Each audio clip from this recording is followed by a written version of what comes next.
Hi, it's Rabbi Cass from the SoferCenter.com. Today I'm going to be changing Eitz Chaim. Okay, so we have here somebody brought a that got broken.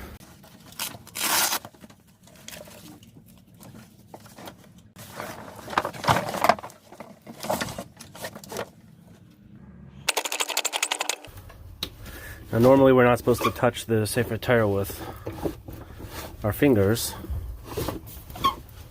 but when fixing the Torah we're allowed to. You see here, this is something I'm going to have to patch also. These are the matlas. I'm going to have to replace some of those.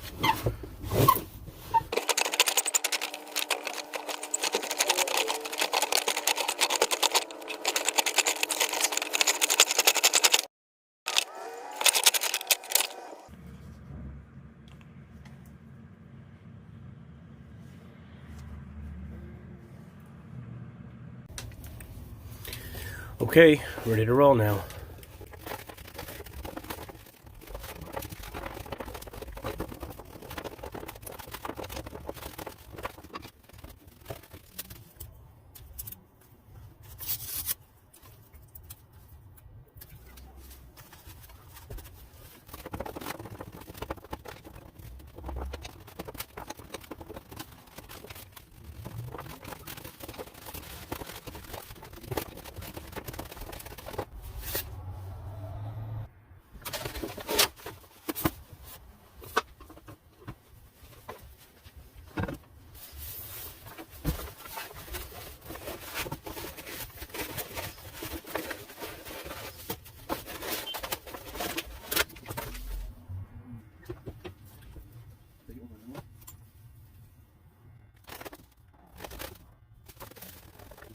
Okay, we are all done.